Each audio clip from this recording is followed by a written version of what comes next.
Good morning class 4 के बच्चों। आज मैं आप लोगों को व्याकरण किताब से कुछ प्रश्न आपके समक्ष रख रहा हूं। जैसा कि मैंने कई दिन से यह अभ्यास कार्य करा रहा हूं और यह अभ्यास कार्य आपकी परीक्षा से संबंधित है, क्योंकि परीक्षा में आपके जितने भी प्रश्न पूछे जाएंगे सारे ऑब्जेक्टिव होंगे।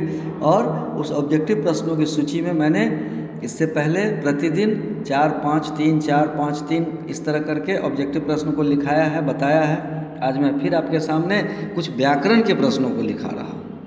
तो सबसे पहला प्रश्न आप देखिए, प्राणी वस्तु स्थान के गुण दोष बताने वाले शब्द को क्या कहते हैं हम? यह विशेषण चैप्टर से लिया गया प्रश्न है। व्याकरण में विशेषण चैप्टर से लिया गया प्रश्न है कि प्राणी वस्तु स्थान भाव के गुण दोष बताने वाले शब्द क्या कहलाते हैं? संज्ञा कहलाते हैं, सर्वनाम कहलाते हैं, विशेषण कहलाते हैं या अव्यय कहलाते हैं? तो यह शब्द जो प्राणी वस्तु स्थान के गुण दोष को बताता है उसको विशेषण कहते हैं। उसके बाद जिस क्रिया के साथ कर्म न हो उसे क्या कहते हैं हम? अब देखिए, क्रिया चैप्टर से यह प्रश्न लिया गया है। जिस क्रिया के साथ कर्म न हो उस क्रिया को क्या कहते हैं? क्रिया के कितने भेद होते हैं याद कीजिए। तो क्रिया के 2 भेद हैं, एक है सकर्मक, एक है अकर्मक।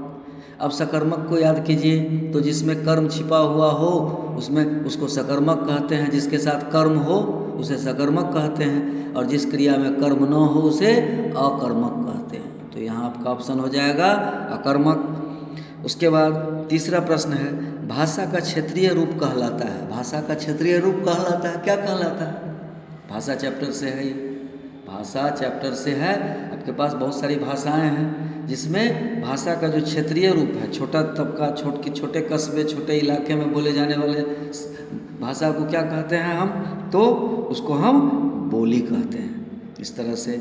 उसके बाद वर्णों का सार्थक समूह क्या कहलाता है?